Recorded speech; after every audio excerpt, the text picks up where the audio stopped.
गुरु प्यारे सात संगत जी, राधा स्वामी जी। प्यारी सात संगत जी, आप सभी को पता ही होगा कि 29 जून को बाबा जी का ब्यास में भंडारा है। और क्योंकि इस समय स्कूलों की छुट्टियां चल रही हैं, तो ये तय है कि ब्यास में इस बार संगत की भारी भीड़ उमड़ेगी। ऐसे में हम आपसे हाथ जोड़कर निवेदन करते हैं कि ब्यास रवाना होने से पहले कृपया इस जरूरी जानकारी को बहुत ध्यान से सुनें। ये बातें आपकी यात्रा को सहज बनाएंगी और किसी भी तरह की असुविधा से बचाएंगी। साथ ही हम एक बेहद महत्वपूर्ण संदेश बच्चों के लिए भी लेकर आए हैं। कृपया जब भी डेरा या सत्संग घर जाएं, तो जाते समय इस संदेश को अपने बच्चों को जरूर सुनवाएं।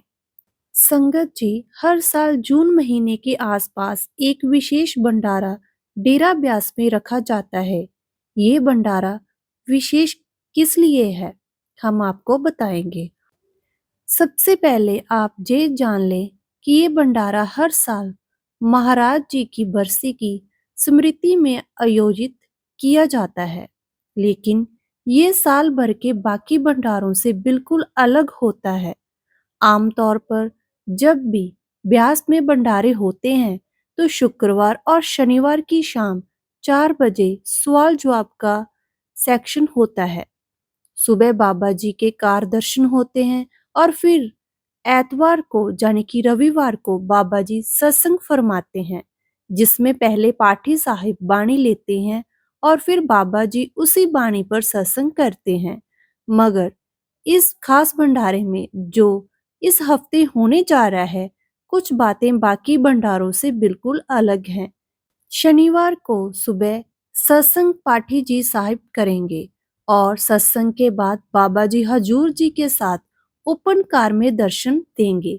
लेकिन शनिवार शाम को भी कोई सवाल जवाब का कार्यक्रम नहीं होगा। अब सबसे खास बात ये है कि ये भंडारा दूसरे भंडारों से अलग कैसे है। रविवार यानी कि एतवार को जो सत्संग होगा, उसमें कोई पाठी साहिब नहीं होंगे और ना ही कोई बाणी ली जाएगी। बाबा जी सीधे सत्संग फरमाएंगे और यही बात इस भंडारे को साल के बाकी भंडारों से अलग बनाती है। हर साल ये भंडारा जून के अंत या जुलाई की शुरुआत में पड़ता है। संगत जी, अब ब्यास का लंगर घर इतना विशाल बन चुका है कि लाखों लोग एक साथ एक ही समय पर बैठकर भोजन कर सकते हैं। और सबसे खास बात, किसी को भी कतार में लगने की जरूरत नहीं पड़ती। लेकिन क्या आपने कभी सोचा है, इस चमत्कारी बदलाव के पीछे कौन सी घटना और कौन सी प्रेरणा थी? चलिए आपको उस सच्ची और बेहद भावुक घटना की ओर ले चलते हैं, जिससे ये क्रांति शुरू हुई थी। बात है सन 1952 की, जब हजूर महाराज जी ने डेरा ब्यास की गुरगद्दी संभाली थी। करीब 14-15 साल बाद यानी 1966 के आसपास एक भंडारा आयोजित हुआ। दूर दराज से संगत जन ब्यास पहुंचे। उन दिनों में एक रात का समय था। सत्संग हो चुका था, सेवा हो चुकी थी। ज्यादातर लोग अपने अपने स्थानों पर आराम करने जा चुके थे, लेकिन डेरा की उस रात में एक अलग ही हलचल थी। उस एक रात ने डेरे में बहुत कुछ बदल दिया था। रात के करीब 1 बजे बाहर से तेज आवाजें आने लगी। महाराज जी की नींद खुली। जब वो बाहर निकले तो उन्होंने जो दृश्य देखा, उसने हजूर महाराज जी को भीतर तक झकझोर दिया। हजारों संगत जन लंगर के इंतजार में अब भी लाइन में खड़े थे। कुछ को खाना मिला नहीं था और बहुत से भूखे पेट अपनी बारी के इंतजार में थे। ये देखकर महाराज जी का दिल जैसे भर आया। उन्होंने घड़ी देखी, रात का 1 बज चुका था और उनके मन में यही सवाल घूमने लगा कि क्या ये ठीक है कि उनकी प्यारी संगत को इतनी देर तक भूखे रहना पड़े। महाराज जी सोच में पड़ गए कि मैं आराम से सो रहा था और मेरी संगत आधी रात तक भी भूखी है। उस रात ने महाराज जी को झकझोर कर रख दिया। उस पूरी रात महाराज जी को नींद नहीं आई। वह विचारों में डूबे रहे और फिर उसी रात उन्होंने एक बड़ा फैसला ले लिया। उनका संकल्प था ऐसा लंगर घर बनाना जो इतना बड़ा हो कि कम से कम 20,000 लोग एक साथ बैठकर आराम से भोजन कर सकें और किसी को इंतजार ना करना पड़े। उस समय डेरा का लंगर घर बहुत सीमित था। एक समय में मुश्किल से 1500 से 1800 लोगों के लिए ही जगह थी। लेकिन महाराज जी की दृष्टि बहुत दूर तक जा रही थी।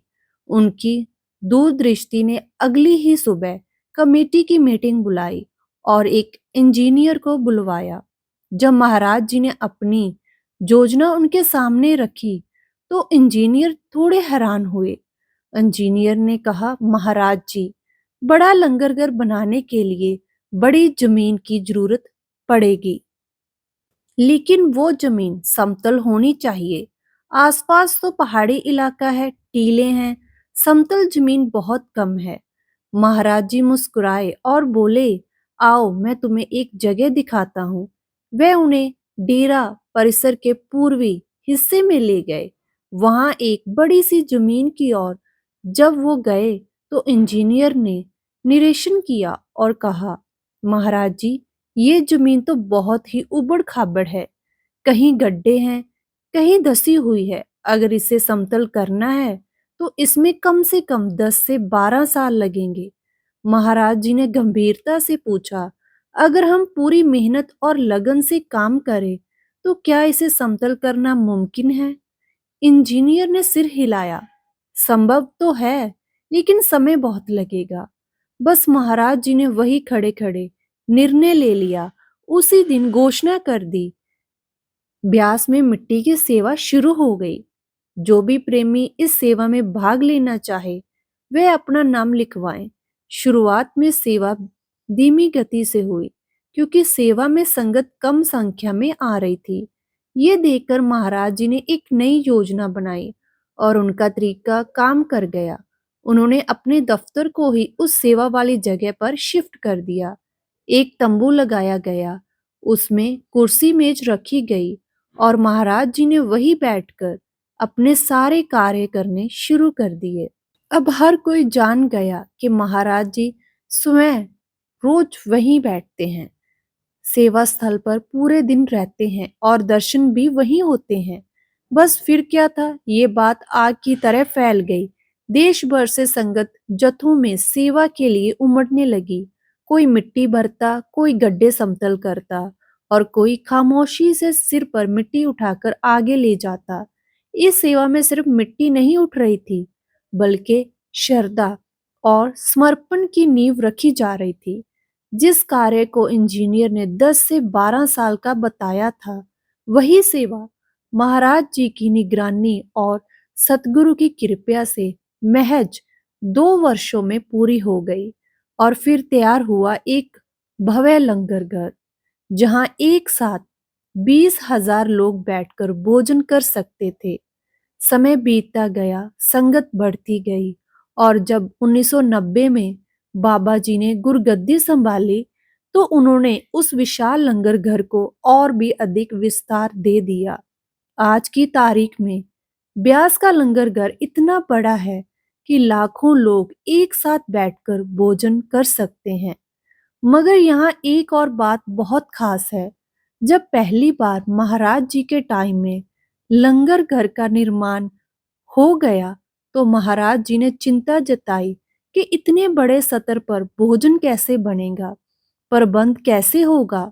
फिर महाराज जी ने फरमाया, ये संगत डेरा आए तो अपना राशन साथ लाएं, खुद पकाएं और खुद खाएं। संगत ने इस बात को सिर माथे लगाया। उन्हें ये सेवा सौभाग्य लगी और तभी से लेकर आज तक ना कभी कोई अव्यवस्था हुई, ना कोई भूखा रहा, ना कोई परेशान हुआ। आज भी लाखों प्रेमी आते हैं, अपने हाथों से सेवा करते हैं, राशन लेकर आते हैं, रसोई में मदद करते हैं और किसी को भी ये महसूस नहीं होता कि इतनी विशाल अवस्था कैसे चल रही है। ये सब सिर्फ सेवादारों की प्रेम, समर्पण और सतगुरु की असीम कृपा का ही चमत्कार है। प्यारी साध संगत जी, अगर आपने चैनल को अभी तक सब्सक्राइब नहीं किया है, तो कर लें। गुरु प्यारी साध संगत जी, राधा स्वामी जी।